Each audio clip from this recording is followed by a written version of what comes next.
والصلاة والسلام على من لا نبي بعده نحمده ونستعينه ونستغفره ونعوذ بالله من شرور أنفسنا من سيئات أعمالنا من يهده الله فلا مضل له ومن يضلله فلا هادي له وأشهد أن لا إله إلا الله وحده لا شريك له ونشهد أن محمدا عبده ورسوله الذي أرسله بالحق بشيرا ونذيرا وداعيا إلى الله بإذنه وسراجا منيرا فقد قال الله تعالى في كلامه المجيد والفرقانه الحميد أعوذ بالله من الشيطان الرجيم يا أيها الذين آمنوا اتقوا الله حق تقاته ولا تموتن إلا وأنتم مسلمون يا أيها الناس اتقوا ربكم الذي خلقكم من نفس واحدة وخلق منها زوجها وبث منهما رجالا كثيرا ونساء واتقوا الله الذي تساءلون به والأرحام إن الله كان عليكم رقيبا يا أيها الذين آمنوا اتقوا الله وقولوا قولا سديدا يصلح لكم أعمالكم ويغفر لكم ذنوبكم ومن يطع الله ورسوله فقد فاز فوزا عظيما خير الهدي كتاب الله وخير الهدي هدي محمد صلى الله عليه وسلم وشر الأمور محدثاتها وكل محدثة بدعة وكل بدعة ضلالة وكل ضلالة في النار أعوذ بالله من الشيطان الرجيم بسم الله الرحمن الرحيم الحمد لله رب العالمين الرحمن الرحيم مالك يوم الدين إياك نعبد وإياك نستعين اهدنا الصراط المستقيم صراط الذين أنعمت عليهم غير المغضوب عليهم ولا الضالين آمين وقال رسول الله صلى الله عليه وسلم الخلق العيال لما أحب إلى الله خلق عيالي الحمد لله মহান রবের দরবারে কোটি কোটি শুকরিয়া আদায় করি যিনি আজকের এই জমাদুল আউয়াল মাসের 4 তারিখ 1446 হিজরি সাল এবং ওই মোতাবেক আজকে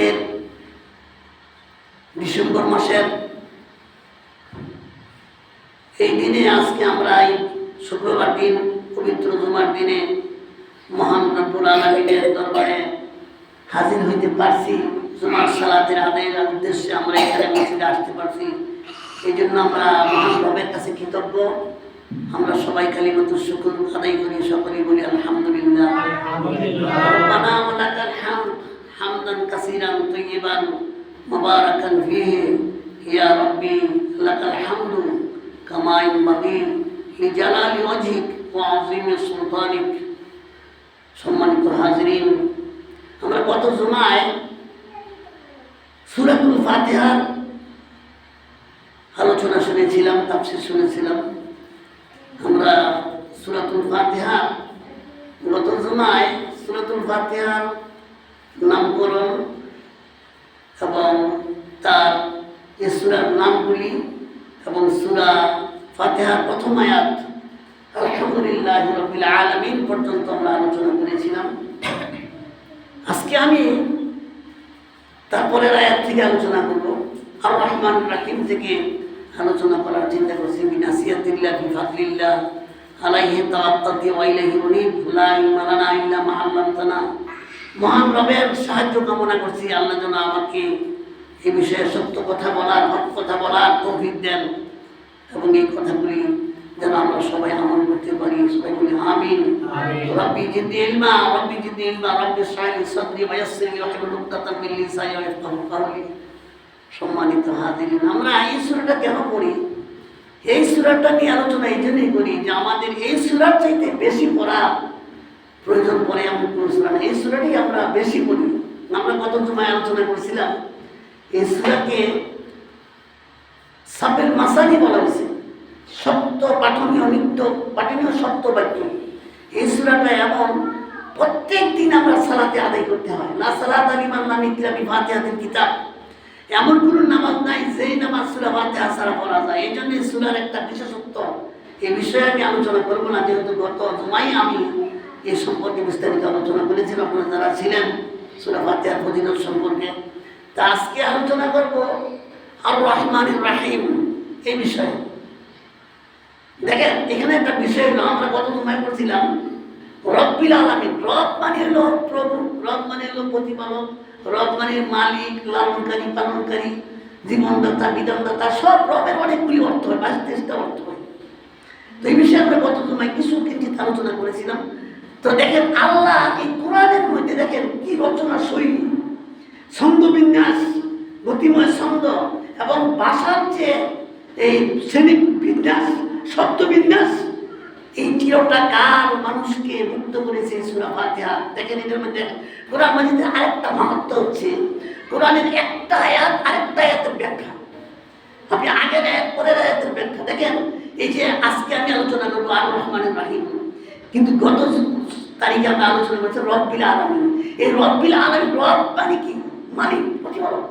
তো রবটা শোনার সাথে সাথে একজন মানুষের চিন্তার মাঝে তার দেমাগে আসে রব মানে হলো কঠোর, রব মানে হলো আইনদাতা, রব মানে হলো শাসন করা, এরকম রব মানে হলো খুব কঠোর ব্যবহার করা, রব মানে হলো সবসময় আমার উপর চড়াও হওয়া। এই ধরনের একটা চিন্তা চেতনা অনুভূতি মানুষের আসতে পারে। স্বভাবতই রব মানে মালিক মানে তার দাসের উপর চড়াও থাকে, দাসের উপর অত্যাচার করে, কঠোর হয়। কিন্তু দেখেন আল্লাহ এখানে এই রবের পরে আল্লাহ কেন আর রহমান রহিম বলছে, এখানে একটা বোঝার বিষয় আছে। দেখেন আল্লাহ এই কথা প্রমাণ করতেছে যে আমি অন্য রবের মতো না, অন্য মালিকের মতো না। অন্য মালিকরা যখন তার দাসের উপর কঠোর হয়, তার দাসের উপর নির্মম হয়, আমি এমন না, আমি ব্যতিক্রম। এই জন্য তার ওই যে দেখেন ছন্দ বিন্যাস এবং বাক্য বিন্যাসটা দেখেন কোরআনে, যেখানেই বলছে রব্বিল আলামিন, মানুষ এই কথা মনে না করে যে রব মানে বোধহয় আল্লাহ আপনার উপর সবসময় চলা থাকবে না, কিন্তু পরক্ষণে আল্লাহ বলে আর রহমান রহিম। কেমন রব? রহমান রাহিম, দয়ালু, পরম দয়ালু, অতি দয়ালু, মেহেরবান আল্লাহ। দেখেন এখানে কি তাৎপর্য, কেন রবের পরে আর রহমান রহিম বলছে? মানুষ এই কথা মনে না করে যে আল্লাহ তো আমাদের উপর কঠোর থাকবে না, কিন্তু আল্লাহ ওই রকম রব না, ওই রকম মালিক না। যে দেখেন আমাদের কাছে কেউ যদি একটা মালিক হয়, মনে করেন 20 লাখ টাকা দিয়ে একটা গাড়ি কিনলো, 15-20,000 টাকা দিয়ে একটা ড্রাইভার রাখলো, দেখেন সে কি মালিকগিরি দেয়? সে গাড়িতে উঠেও না যতক্ষণ না ড্রাইভার দরজাটা খুলে দেয়। আবার যখন গিয়ে নামে না, সে বৈশা থাকে একটা ভাব তৈরা, মালিকানা ভাব তৈরা, ড্রাইভার আইসা তার গেটটা খুলে দিব, তারপরে বলবো। আল্লাহ এই কথাই বোঝাইতেছে আমি কিন্তু এরকম মালিকটা। আমি কেমন মালিক? আমি আর রহমানের রাহিম, আমি দয়ার মালিক। আমার মাঝে এইটা দয়াতে পারবো। দেখেন আল্লাহ শব্দ বিন্যাসটা কিরকম, রবের পরে আর রহমানটা কি হয়। এই জন্য মুফাসসির বলছে দেখেন আল্লাহ এই যে শব্দ বিন্যাস, শব্দচয়ন কি সুন্দর, কিন্তু আল্লাহ এই কথাই বোঝাইছে আর অন্য মালিকের মতন না। দেখেন অনেক মালিক আছে তার ওই ড্রাইভারের সাথে বইয়া খায় না, এমনও আছে, বা মালিক আছে এরকম ধরনের, কিন্তু আল্লাহ এমন না। আল্লাহ মেহেরবান, রহমান। দেখেন রহমান শব্দটা বিসমিল্লাহর মধ্যে তো আসছেও, বিসমিল্লাহ তো কোরআন মজিদে 114 বার আসছে, আপনারা জানেন। এই রহমানির রাহিম শব্দটা কোরআনে প্রত্যেকটা সূরাতেই আছে, তো সূরা তওবা ছাড়া। এই জন্য এটা ছাড়াও মুফাসসিরগণ বলছেন, একজন বলছেন যে রহমান শব্দটা আসছে 48 বার কোরআনে, আরেকজন বলছেন যে 57 বার আসছে। আর রাহিম শব্দটা আসছে সম্মিলিতভাবে আসছে, আলাদাও আসছে। রাহিম শব্দটা আসছে 40 বার। তো এই রহমান আর রাহিমের মধ্যে কি তাৎপর্য দেখেন। এই রহমান শব্দ আর রাহিম শব্দ কিন্তু এক। মূলত কিন্তু ধাতু এক, রাহামিম, রাহামিম রহমান, ওটা ধাতু, এটা মূল শব্দ, অর্থ দয়া করা। দেখেন তাইলে এখানে আল্লাহ কেন রহমান রাহিম দুইবার বললেন? দেখেন আমরা এই যে সমর্থক শব্দ আছে, আমরা তারা বাংলা ভাষায় বলি, যেমন রবি সূর্য, আবার সূর্য সূর্য বলি, যেমন দিন, এটার আরেকটা প্রতি সমর্থক শব্দ আছে দিবা, রাত্রি এটার একটা সমর্থক শব্দ আছে নিশি। কিন্তু আমরা দেখেন আমরা বলতে গিয়া রবি উঠেছে, রবি সূর্য উঠছে এবার বলি না, আমরা একটা শব্দ চয়ন করি, একটা শব্দ বাছাই করি, সমর্থক দুইটা শব্দ একসাথে নেই না, এটা আমাদের সৌন্দর্য না। কিন্তু যেমন রাত্রি, আমি রাত্রে যাব, রাত্রে নিশিতে যাবো এটাই বলি না, যদি নিশি বলি নিশি বলি, রাত্রে বলি রাত্রি। কিন্তু আল্লাহ কেন আর রহমানের রাহিম বললেন? আল্লাহর এই কথার মধ্যে কি ইঙ্গিত আছে, এই কথার মধ্যে কি তাৎপর্য সেটা বোঝার দরকার আছে। আল্লাহ আল্লাহ কি এরকম মানে শব্দ নিয়েছেন যেটা নাকি মানে বলার পরে অসুন্দর লাগবে না, মোটেও না। দেখেন রহমান শব্দের অর্থ দয়া, রাহিম অর্থ দয়া, একটু পার্থক্য আছে। আর রহমান সামেলা আর দুনিয়া, আর রহমান রাহিম আখিরা। মোহাম্মদ বলছেন রহমান হচ্ছে দুনিয়ার জন্য, আর রাহিম হচ্ছে আখিরাতের জন্য। তবে রাহিমের তুলনায় রহমান শব্দটা অনেক ব্যাপক, রাহিমের তুলনায় রহমান শব্দটা অনেক ব্যাপক। রহমানের তিনটা অর্থ হয়, কিয়ামের সঙ্গে বুঝতে হবে। রহমানের তিনটা অর্থ আছে। একটা হইল রহমান অর্থ ব্যাপক, চরম, অনেক বেশি, এক নম্বর। দুই নম্বর অর্থ হইল রহমান মানে এইক্ষণ, এখন, এই মুহূর্তে পাবে, এই মুহূর্তে পাবে, এটা রহমান। আরেকটা অর্থ হইল রহমানের তিন নম্বর অর্থ হইল রহমান স্থায়ী না, রহমান এটা স্থায়ী না। এই রহমানের তিনটা অর্থ মনে রাখতে হবে। একটা হলো ব্যাপক, চরম, অতিরিক্ত ব্যাপক, বেশি। দ্বিতীয়টা হইল যে রহমান শব্দের অর্থ এই মুহূর্তে পাবে, এই মুহূর্তে চলমান। আরেকটা অর্থ হলো রহমান মানে এটা অস্থায়ী। পক্ষান্তরে রাহিমের মধ্যে দুইটা অর্থ আছে, বুঝতে হবে। রাহিম স্থায়ী, রাহিমের শব্দের অর্থ হলো স্থায়ী, হ্যাঁ। তবে রাহিম, রাহিম কিন্তু এরকম ভাবে এখন পাইতে হবে এমন শর্ত না, রাহিম এখনই পাইবেন এমন না। রাহিম, রাহিমের দয়া মানে স্থায়ী, তবে এই মুহূর্তে পাবেন এটা আবশ্যক না। দুইটা শব্দের দুইটা পার্থক্য। দেখেন আল্লাহ রহমান হচ্ছে দুনিয়ার জন্য, হ্যাঁ। এখানে আমি কথাটা এই জন্যই বলতেছি, আল্লাহ রহমত থেকে কেউ বঞ্চিত না। কাফের, মুশরিক, ইহুদি, নাসারা, আস্তিক, নাস্তিক, যত সৃষ্টি আছে, এমনকি কুকুর, শ্রিয়াল, হ্যাঁ, তো কোনো আল্লাহর মত না, তারাও আল্লাহ রহমতে বাচ্চা আছে। একটা কুকুর তার মায়ের গর্ভের থেকে নিয়ে বাচ্চা পর্যন্ত সব আল্লাহর রহমত। এমনকি সমস্ত মাকলুক, হ্যাঁ, আল্লাহর রহমত থেকে বঞ্চিত না। এই জন্য আল্লাহর রহমতটা ব্যাপক, বিস্তৃত, ব্যাপক, চরম। কিন্তু রাহিম শুধু, রাহিম হচ্ছে শুধু মুমিনের জন্য। ওয়াকানা বিল মুমিনিনা রাহিমা, একটা কোরআনের একটা আয়াতে আসছে ওয়াকানা বিল মুমিনিনা রাহিম, শুধু আল্লাহ মুমিনদের জন্য রাহিম। দেখেন একটা মানুষ, আমরা দেখছি যে দুনিয়ার মধ্যে যারা মুমিন তারা বরং কম পায়, যারা কাফের তারা বেশি পায়। যারা কাফের হ্যাঁ ওর বাড়ি গাড়ি ইন্ডাস্ট্রি কলকারখানা হয়, কিন্তু মুমিনের এত নাই। দেখেন কয়টা মুমিনের পাইবে না তো দুনিয়া, দুনিয়া। কারণ আল্লাহর কাছে কেন পায় না? তাহলে কি আল্লাহ কি মুমিনকে দেখতে পারে না? অর্থ এটা না, কেন পায় না? এখানে আরেকটা কারণ আছে। কোরআনে সূরা আল্লাহ বলছে যে আল্লাহ যদি দুনিয়াটার মর্যাদা একটা মশার পাখি, মশার পাখা বা ডানার মতো দিতেন, তাহলে একটা কাপেরকে আল্লাহ একদম পানি দিতে দিতেন না। আল্লাহর কাছে দুনিয়ার কোনো মূল্য নাই। এই জন্য ইহুদি, খ্রিস্টান, আস্তিক, নাস্তিক, কাফের সবাইকে আল্লাহ বেশি দেন, তাদেরই বেশি দেন। কেন বেশি দেন? তারা তো এই জগতেই পাবে। এই জন্য ওই যে বলছিলাম, খেয়াল রাখবেন, রহমান শব্দের অর্থ ব্যাপক, তবে স্থায়ী না। মানে কি, মরে গেলে কিন্তু পাইত না। একটা কাফের যেই তার মারা গেল আর কোনো রহমত পাবে না। এই জন্য রহমানের অর্থ ব্যাপক, হ্যাঁ, তবে এটা স্থায়ী না। কিন্তু রাহিম, রাহিম অর্থ স্থায়ী, রাহিম হলো স্থায়ী।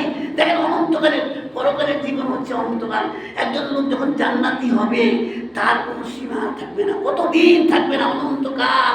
এই জন্য রাহিমের মায়াটা হচ্ছে অসীম, এটা স্থায়ী। রহমানটা হচ্ছে সীমিত, তবে রহমান ব্যাপক।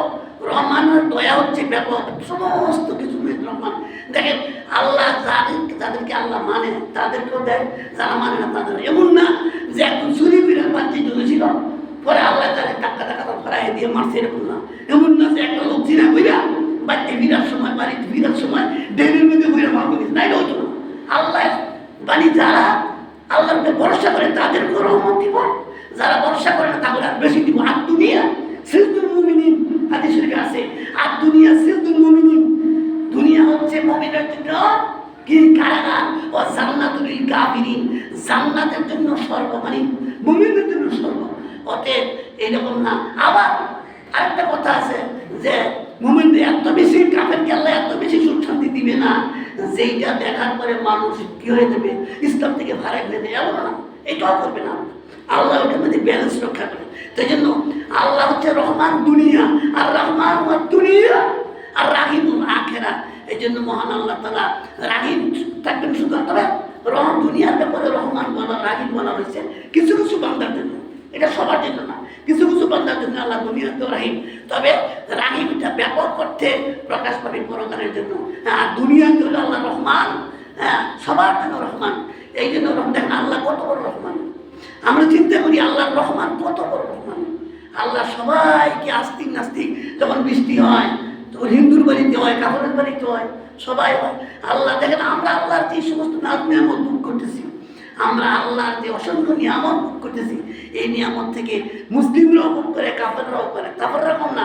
আজকে যদি মানুষ হইতাম আমরা, আল্লাহ যদি মানুষের মতন হইতো, যেমন আমরা কারে দেই, আমরা নিজের আত্মীয় স্বজন ডেকে ডেকে দেই, নিজের দলের লোকের দেই, আমরা নিজের দলের লোকের সুবিধা দেই, নিজের আত্মীয় সুবিধা দেই। আল্লাহ কিন্তু এরকম না। আল্লাহ হচ্ছে রাহিম, রহমান, সমস্ত মাখলুকের জন্য দয়াবান। তার দয়া দেখেন, একটা মানুষ দয়া করে কখন না সন্তান হওয়ার পরে, কিন্তু এই চিন্তাটাও করে না যে আমার এই সন্তানগুলি আলমে আল্লাহতে কেমনি আছে, আল্লাহ কেমনি রাখছে, এই চিন্তাটাও করে না। জন্মের আগে কেউ চিন্তা করে না আমার যে সন্তান আলমে আল্লাহতে আছে, আল্লাহ জানে কিভাবে রাখছে, খাইছে না রাখছে, এই চিন্তা মানুষ করে না। অথবা আমার সন্তান মায়ের পেটও আছে, রাইতে খাইছে কি না না খাওয়াই আছে, এই চিন্তাও কোনো ভাব করে না। মানুষ স্নেহ করে কখন, যখন দুনিয়াতে আসে তখন। কিন্তু আল্লাহর স্নেহের কাছে মানুষের স্নেহ তুচ্ছ। আল্লাহর স্নেহের কাছে, ভালোবাসার কাছে, দয়ার কাছে মানুষের দেখেন এই দয়াকে, আল্লাহ দয়া, স্নেহ, মহব্বত, ভালোবাসাকে 100 ভাগের 1 ভাগ তাম মাকলুকের মধ্যে ডিস্ট্রিবিউশন করছেন। এই 1 ভাগ মায়া, মহব্বত, ভালোবাসা, প্রেম, প্রীতি পাইয়া ভাগ, যেই ভাগ মানুষকে হত্যা করে সেই ভাগটাও তার বাচ্চারে দুঃখ হয়। যে ডাকাত মানুষকে হত্যা করে সেই ডাকাতও তার সন্তানের কপালে কালো চুমু দেয়, তার স্ত্রীকে আদর করে। এই একটু পাইয়া এই সমস্ত হিংস্র প্রাণীরাও ভালোবাসে, হ্যাঁ। কিন্তু এই জন্য আল্লাহর রহমান, আল্লাহর ভালোবাসা কত। অতএব মানুষের ভালোবাসা যেখানে শেষ, আল্লাহর ভালোবাসা ওইখান থেকে শুরু। এই জন্য আল্লাহর ভালোবাসার কাছে মানুষের ভালোবাসার তুলনা করাও অত্যন্ত জঘন্য। আল্লাহ হচ্ছেন এমন, হ্যাঁ, অসীম মেহেরবান, দয়ালু। আল্লাহর দয়া দেখেন, আমরা সৃষ্টিতে চিন্তা করি, আমরা যে আল্লাহর কি নিয়ামত, কোরআন মজিদে কি বলছে,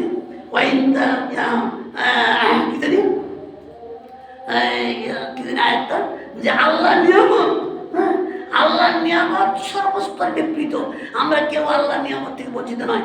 আর আল্লাহ, আল্লাহর নিয়ামত কেউ গুণে শেষ করবে না। নিয়ামত আল্লাহ লা তাহসুহা। আল্লাহ বলছেন, এ বান্দা, আমার নিয়ামত তোমরা গুণে শেষ করতে পারবে না। কয়টা নিয়ামত করবা? আরে আমার পাতে নিয়ে মাথা পর্যন্ত আমি যে কি নিয়ামত পাইছি, এগুলো যদি হিসাব করি আমরা শেষ করতে পারবো। অসংখ্য নিয়ামতের মধ্যে আমরা নিমজ্জিত আছি। আল্লাহর এই অসীম করুণার মধ্যে আমরা আছি। দেখেন এটা দেখেন আল্লাহ কি দয়া করছে সৃষ্টি জগৎ। দেখেন এই যে মহাবিশ্ব, কত জুমায় আমরা আলোচনা করেছিলাম যে ওই যে কি আলহামদুলিল্লাহ রাব্বিল আলামিন। এই আলামিন বলতে গিয়া জাগতিক ওই যে মহাবিশ্বের কথা, সৌরজগতের কথা, মিল্কিয়ের কথা, গ্যালাক্সির কথা কিছু গত সময় আমরা কিছু সামান্য আলোচনা করেছিলাম। দেখেন আল্লাহর দয়াটা দেখেন, দেখেন আল্লাহ যে রহমান, আল্লাহ যে স্রষ্টা, হ্যাঁ, আল্লাহ যে কত বড় স্রষ্টা, কত বড় দয়ালু, তার দয়াটা দেখেন। দেখেন আমরা যে পৃথিবীতে বাস করি, এই যে পৃথিবীতে বাস করি, এই পৃথিবীর বাইরে, হ্যাঁ, কত কিছু নক্ষত্র, গ্রহ নক্ষত্র রয়েছে, গ্যালাক্সি রয়েছে, মিল্কি রয়েছে, ব্ল্যাক হোল রয়েছে। কোরআন মধ্যে কিন্তু এগুলো আছে, হ্যাঁ, এই সমস্ত কথা কোরআনে আছে। এই যে এমন ব্ল্যাক হোল আছে, হ্যাঁ, যে ব্ল্যাক হোলের কাছে যদি নক্ষত্রগুলি যায়, তাদের রেঞ্জের মধ্যে আসে, কয়েক সেকেন্ডে শেষ করে বিশাল বড় বড় নক্ষত্র। আগে তো আমরা জানতাম যে সূর্য থেকে, পৃথিবী থেকে সূর্য 13 লক্ষ গুণ বড়, আর এই সূর্যের চেয়ে 3 কোটি গুণ বড় নক্ষত্র আছে। এখন বৈজ্ঞানিকরা বলে না 3 কোটি না, 50 কোটি গুণ বড় নক্ষত্র আছে। সূর্যের চাইতে 50 কোটি গুণ বড় নক্ষত্র। এখন তোদের বিশাল এই যে মহাসমুদ্র, আকাশ, মহাশূন্যতে কি, এটা চিন্তা করলে আল্লাহ মা ইয়াকিলুহা ইল্লা আলিমুন, একমাত্র বিচক্ষণ ব্যক্তিরাই বুঝবে। আল্লাহ মাথা তখন বুঝে আসে না। মহাশূন্য নিয়ে চিন্তা করলে আল্লাহ যে কত মহান, আল্লাহ যে কত বড়, কত রহমত সৃষ্টির প্রতি করছে, এটা গুণা শেষ করা যায় না, বুঝা শেষ করা যায় না। দেখেন আল্লাহ এই যে মহাশূন্য সৃষ্টি করছে, দেখেন এই যে গ্রহ, নক্ষত্র, গ্যালাক্সি, মিল্কি ওয়ে, এগুলি যেমন সূর্য একটা নক্ষত্র, এই নক্ষত্রের মধ্যে আছে 1,40,00,000 ডিগ্রি সেলসিয়াস তাপ। আমরা অবশ্য অনেক দূরে 9,30,00,000 মাইল 15 কোটি কিলোমিটার দূরে আসি বেড়ায়, তাপটা অতটা কাছে গেলে কি বুঝতেন যে এখানে মাত্র 1438 ডিগ্রি তাপ দিলে লোহা করলে পানি হয়, সেখানে সূর্যের মধ্যে তাপ আছে কত 1,40,00,000 ডিগ্রি সেলসিয়াস। এই দেখেন সূর্য একটি জ্বলন্ত নক্ষত্র, এই নক্ষত্রের থেকে অবিরাম কি আসে বিদ্যুৎ চুম্বকীয় বিকিরণ। তারা বিজ্ঞান করেন জানেন, এই বিদ্যুৎ চুম্বকীয় বিকিরণ যেটাকে ইংরেজিতে বলে ইলেকট্রোম্যাগনেট, মানে এই বিষয়টা সবসময় আসতে থাকে সূর্য থেকে, এই যে আসতে থাকে। এর ফলে কি হয়, এর ফলে এই যে এখানে আয়ন, আয়ন এবং ইলেকট্রন কণা সেখানে বিচ্ছুরিত হয়। এটা বৈজ্ঞানিকরা লিখছে যে 14,50,000 প্রতি ঘন্টায় সূর্যের থেকে যে ইলেকট্রনটা আসে, যেটা আয়রন ম্যাগনেট ইলেকট্রন, যেটা আয়ন ইলেকট্রন কণা যেটা আসে বিচ্ছুরিত হয়, এটা গতি পৃথিবীর দিকে আসে কত 14,50,000 কিলোমিটার ঘন্টায় এটা আসতে থাকে। দেখেন এইটা যে আসতে থাকে, এটা যদি পৃথিবীতে আসে কি অবস্থা করবো, পৃথিবীর অবস্থাটা কি? আল্লাহর প্রতিরোধ ক্ষমতা দিয়েছে, আল্লাহ প্রতিরোধ ক্ষমতা দিছে। দেখেন আমরা যে পৃথিবীতে বাস করি, আমরা অনেকে জানি না সূর্যের মধ্যে আছে কি এটা বলে, কি বলে আল্ট্রাভায়োলেট রে, অতি বেগুনি রশ্মি। এই সূর্যের সবকিছু উপকারী না, সূর্যের কিছু অপকারী ক্ষতিকারক দিক আছে, যে অতি বেগুনি রশ্মি আল্ট্রাভায়োলেট রে বলে, এইটা পৃথিবীতে আসে। দেখেন এটা বন্ধ করার জন্য, দেখেন এইটা যদি পৃথিবীতে পড়ে তাহলে কোনো প্রাণী বাঁচবে না, কোনো প্রাণী বাঁচবে না। সব প্রাণী, মানুষ, গরু যা আছে, সব প্রাণী জগৎ এই কি একদিন বিকেও হয়ে মারা যাবে। তো আল্লাহ দেখেন কি রহমান, আল্লাহ রহমান দেখেন কেমন, আল্লাহ প্রতিরোধ করছে ওইটাকে 4টা স্তরে, ওই যে এটা 4টা স্তর দিয়ে বাধাপ্রাপ্ত করছে। ওই যে আল্ট্রাভায়োলেট রে যেটা আসে, এটার মধ্যে 4টা স্তরের মধ্যে একটা স্তর হইল ট্রপোস্ফিয়ার, এটা হইল কি, ওইটা হইল যে কার্বন ডাইঅক্সাইড করে চুষে খায়, কার্বন ডাইঅক্সাইড করে ওইটা থেকে চুষে খায়। তার মধ্যে একটা ট্রাস্টোস্ফিয়ার, এটার কাজ হইলো ওই যে এটার ঘনত্ব হইল 30 কিলোমিটার, ওইটার স্তরটার 30 কিলোমিটার ঘনত্ব। এবং এইখানে ওই যে ফিল্টার, এই যে ফিল্টারটা 30, এই ফিল্টারটা ওই বেগুনি রশ্মিকে প্রতিরোধ করে। তারপরে আছে আইনোস্ফিয়ার, এই আইনোস্ফিয়ারের কাজ হইল যে ওই যে আয়ন এবং প্রোটিন যেটা আছে ইলেকট্রন কণা, ওইটাকে প্রতিরোধ করে। এইভাবে এই যে 3টা-4টা স্তর আল্লাহ বানাইছে, যদি এইগুলি না বানাইতো তাহলে মানুষ কিন্তু বসবাস করতে পারতো না। আল্লাহ যে কত রহমান, দেখেন এই পৃথিবীর আছে মহাকর্ষণ শক্তি আছে, মহাকর্ষণ শক্তি। এই যে গ্রহ, নক্ষত্র এত বিশাল কেমনে থাকে কোটি তারা, এটা একটা মহাকর্ষণ শক্তি, একটা টাইম না ধরে। বৈজ্ঞানিকরা বলছে যে এইটার এই শক্তির কারণে এটাকে বলা হয় ফোর্স অফ গ্র্যাভিটেশন, মহাকর্ষণ শক্তি। এইটা টানার কারণে এমন হয় যে একটা কাছে এসে দিতেছে, তো একটা যদি আটটার কাছে লেগে যায় তাহলে তার বিস্ফোরণ হয়ে ধ্বংস করবো। দেখেন আল্লাহ যে রহমান, আল্লাহ যে মেহেরবান, ওইটা যাতে এটা আর না আসে, এটার জন্য বিপরীতমুখী আরেকটা শক্তি তৈরি করছে, এটার প্রতিরোধ করে, এটার আসতে দেয় না। তো আল্লাহর এই সমস্ত সৃষ্টির কথাগুলি চিন্তা করলে আমাদের মাথা একবারে হেড হয়ে যায়। আল্লাহ কত মহান, কত দয়ালু আল্লাহ, আমাদেরকে যে পৃথিবীতে বাস করার উপযোগী করেছেন। আল্লাহ দেখেন শুধু এটা না, আমরা যে মায়ের গর্ভে যখন আসছিলাম, আমরা যখন মাতৃগর্ভে ছিলাম, দেখেন এইখানে আমরা যে ইয়েতে ছিলাম কীভাবে আসছিলাম, দুনিয়ার কোনো ডাক্তার, দুনিয়ার কোনো বৈজ্ঞানিক, দুনিয়ার কোনো মেডিকেল সায়েন্স এখানে কাজ করে নাই। আমরা যেই মায়ের গর্ভে ছিলাম, এটার বলা কি কারারিন মাকিম, এমন একটা সুরক্ষিত স্থান যেখানে কোনো রোগ জীবাণু, যেখানে কোনো পলিউশন, কোনো কিছু প্রবেশ করে না। আল্লাহ এমনভাবে সৃষ্টি করছে ওইখানে দেখেন আমরা আমাদের যা যা দরকার সব কিছু সৃষ্টি করছেন। এমনকি আমরা পৃথিবীতে আসার পরে আমাদের যে খাদ্য প্রয়োজন, এই খাদ্যের ব্যবস্থাটা আল্লাহ আমার মায়ের বুকের মধ্যে স্তনের মধ্যে করে রাখছে। এই দেখেন একটা সাইন্টিফিক পৃথিবীতে একজনের পাইবেন না যে এই মহিলার বাচ্চা হয় না, এই মহিলার কোনোদিন দুধ হইতো না, যে এই গাভী বাচ্চা দেয় না, এই গাভীর দুধ হয় না। এটার সাথে কি সম্পর্ক? আল্লাহ রুবুবিয়ত, আল্লাহ যে কত রহমান, কত দয়ালু, এগুলি চিন্তা করলে মাথা খেট হয়ে যায়। এই জন্য আসলে আমরা একমাত্র কারা হয়, যারা মানে আল্লাহ সৃষ্টি দিয়ে চিন্তা করে না, তারাই পৃথিবী থেকে অজ্ঞ হয়।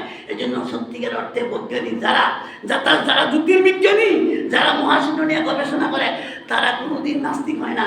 নাস্তিক হয় কতগুলি ছাগল, যেগুলো নিয়ে আল্লাহ সম্পর্কে কিছু ভুল ধারণা করে। এই সমস্ত তারা বলে আনসেন ইজ নাথিং, হ্যাঁ, যা দেখি না কিছু না, এই সমস্ত কিছু কথাবার্তা বলে এই সমস্ত। কিন্তু প্রকৃত ব্যক্তি জ্ঞানী যারা, প্রকৃতপক্ষে যারা জ্ঞানী বিজ্ঞানময়, তারা আল্লাহকে চিনে। এই জন্য দেখেন আল্লাহ কত মহান আমরা বুঝতে হবে। প্রত্যেকটা বিষয়ে, সৃষ্টির বিষয়ে, প্রত্যেকটা বিষয়ে দেখেন আমরা যে আল্লাহর কাছে রহমত, আল্লাহ কি রহমত পেতেছি। দেখেন আমার হাতের এই আঙ্গুলগুলি, এই যে আঙ্গুলগুলি দেখেন প্রত্যেকটা মেজুরা আছে, আর দেখেন একটা পাঁচটা আঙ্গুল এক সমান না। যদি সমান থাকতো ধরতে পারতেন না, এরকম করলে পরে সমান হয়ে যায় না।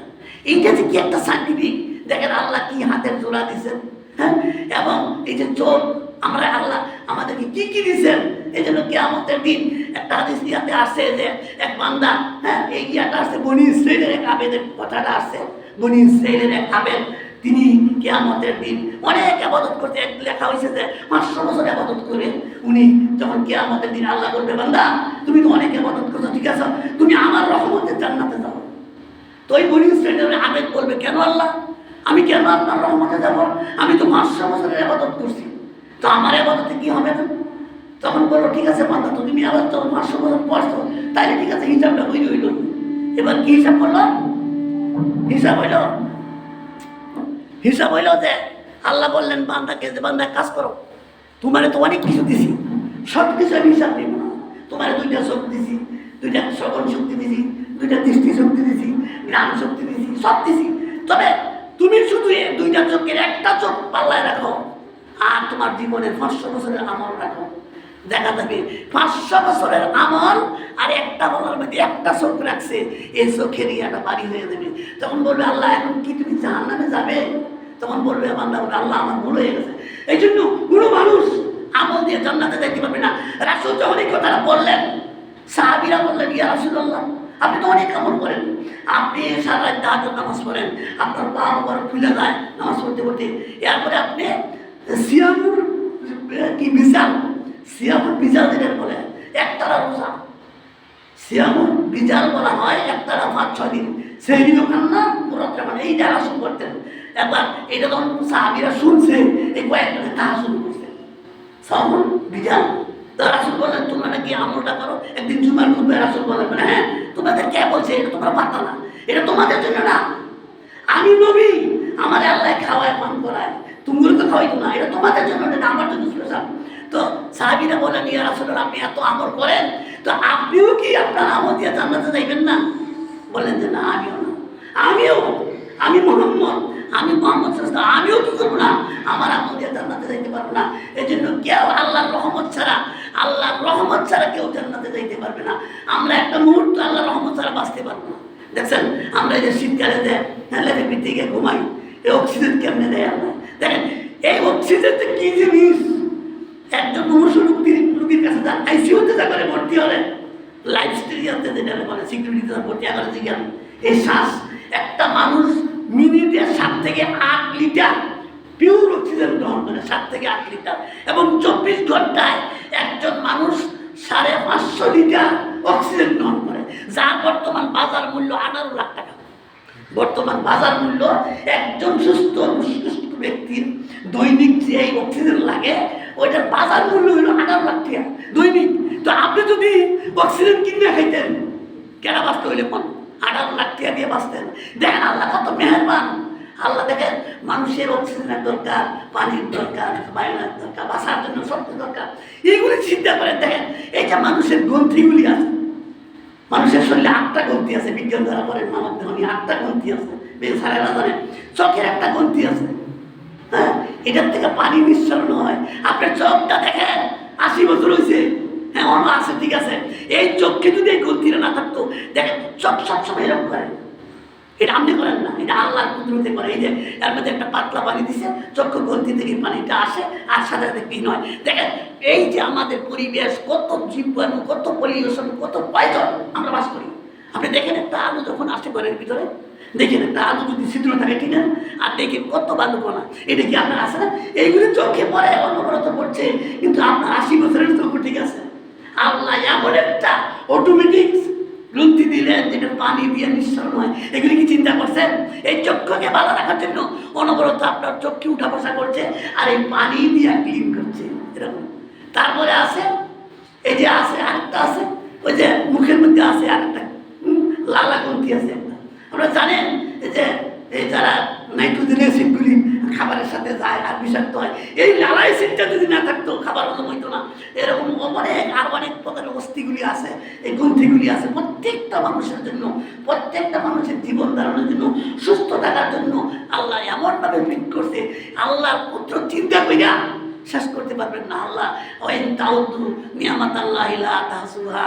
আল্লাহ এমন মহান কারিগর, আল্লাহ এমন সুনিপুণ কারিগর, আল্লাহর কথা, আল্লাহর এগুলি চিন্তা মানুষ কইরা শেষ করতে পারে। আল্লাহ কতভাবে, আল্লাহ কি দয়া করে রাখছে।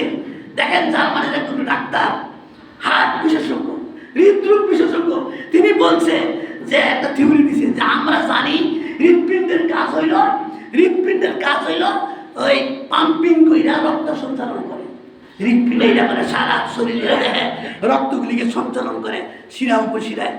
কিন্তু এই জন্য কেনা চালায়, হৃদপিণ্ড চালায়, হৃদপিণ্ডে রক্ত চালায়, কিন্তু হৃদপিণ্ড এরকম করে, এটা কেনা করে? তখন এটা আজ পর্যন্ত তারা সমাধান দিতে পারছে না। তারা হার্ট বিশেষজ্ঞরা বলছে এটাই আল্লাহ, এটি আল্লাহর সঙ্গে, এটি আল্লাহর রহমত।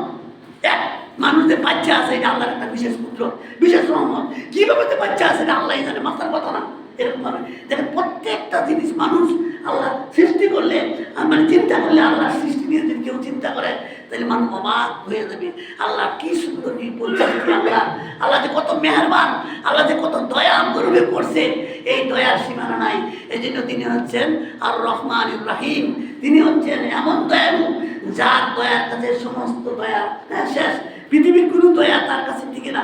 হ্যাঁ, কোনো লোক দেখেন, আপনি মানুষ, আপনি দয়া করেন, ছেলে মেয়ে দিয়ে দয়া করেন, এটা ঠিক আছে, কিন্তু আল্লাহর দয়ার কাছে আপনি কিছু না। আপনার জীবন যখন চলে যাইব তখন কি করবেন? আপনিও বাঁচবেন না।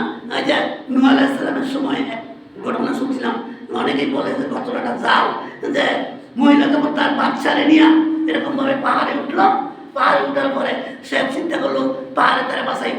শেষ পর্যন্ত যখন পানি উঠতে উঠতে তার নাকের ডগা পর্যন্ত উঠে গেছে, তখন তার বাচ্চাটারে পায়ের নিচে দিয়া আর একটা নিঃশ্বাস নেওয়ার লেগে বাঁচে। অর্থাৎ মৃত্যু যখন নিজের জীবন বাঁচে না তখন আর সন্তানের মায়াও থাকে না। কিন্তু আল্লাহ কি এমন?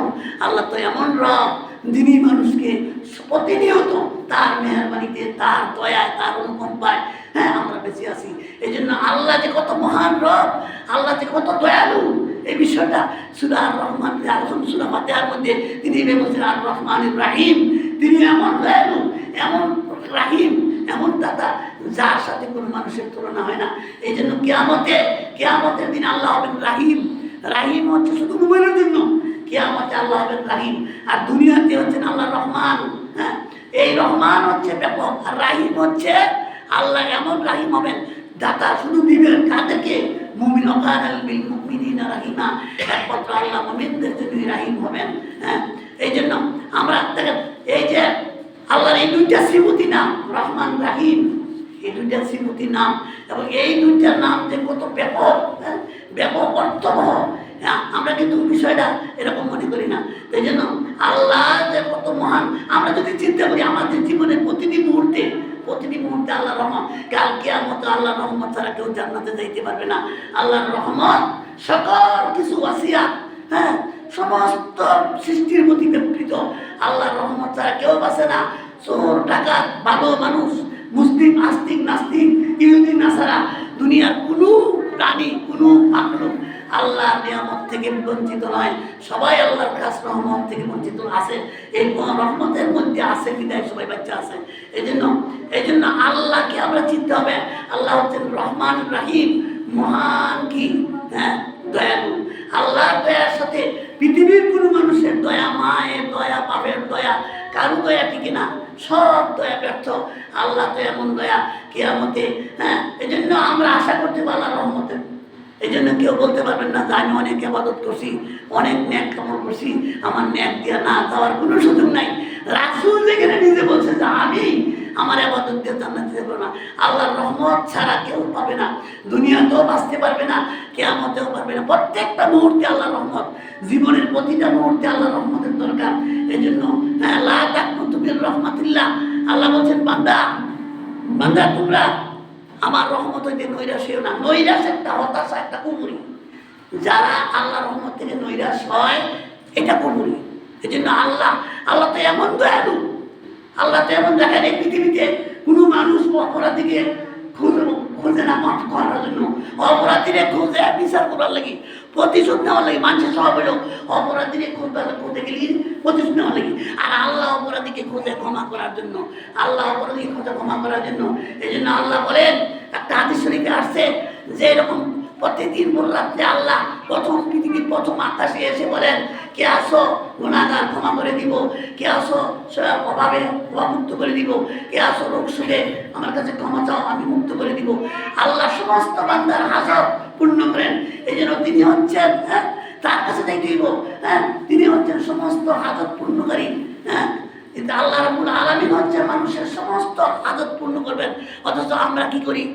সন্তান চাই মাজারে গিয়া, খাজা বাবার কাছে চাই, বিভিন্নভাবে চাই না, আল্লাহর কাছে যাইতে হইব।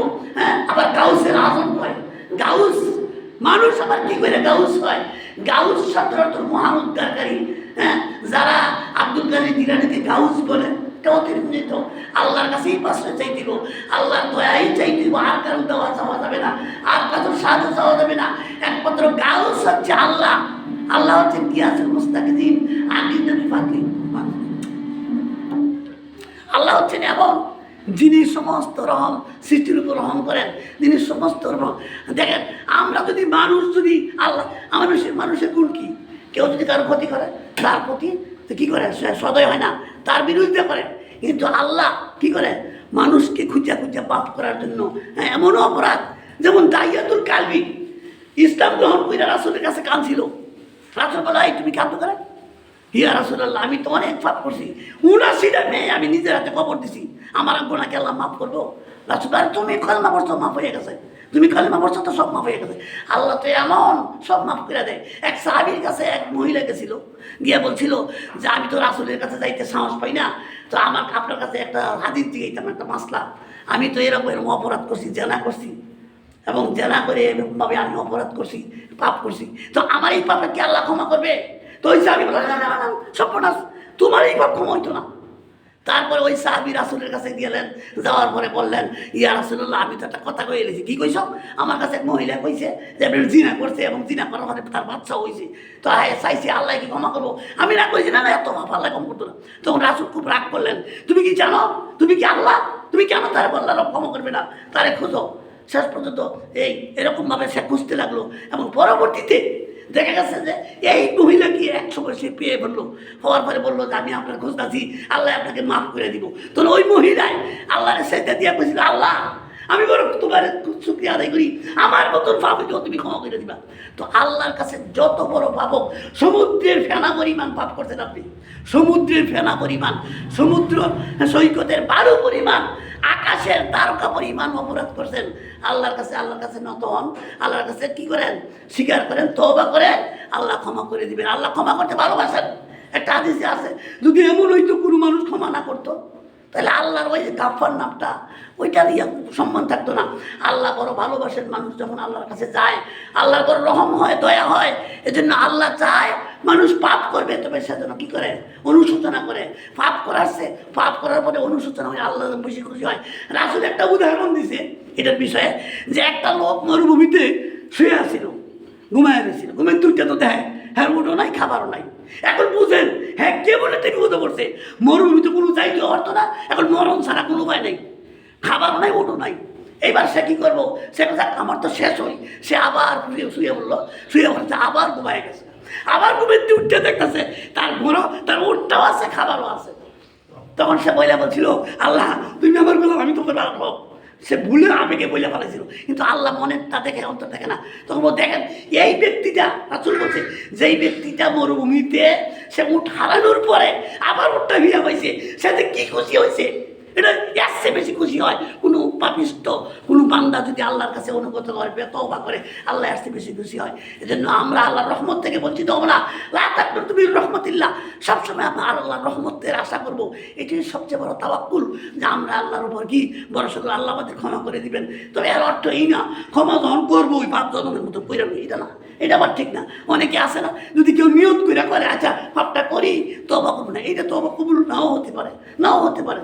তো এই জন্য আপনি কইরা ভালাইছেন, ওইটার জন্য অনুশোচনা করেন, আল্লাহর কাছে যান, আল্লাহ বড় খুশি হয়, আল্লাহ বড় খুশি হয়। কোনো পাপী যখন আল্লাহ রহমতের কামনা করে, আল্লাহ তো রহমান, আল্লাহ তো রাহিম, আল্লাহ তো চাই বান্দা ভুল করবে ক্ষমা করে দিব। আল্লাহ যেন আমাদেরকে ক্ষমা করে এবং আমরা যেন সবসময় আল্লাহর রহমত কামনা করি। আল্লাহ যেন আমাদের প্রত্যেকে ক্ষমা করেন। ওমা আলাইনাল বালাগ ওয়া আকুলি কাউলি হাযা ওয়াস্তাগফিরুল্লাহ লাকুম।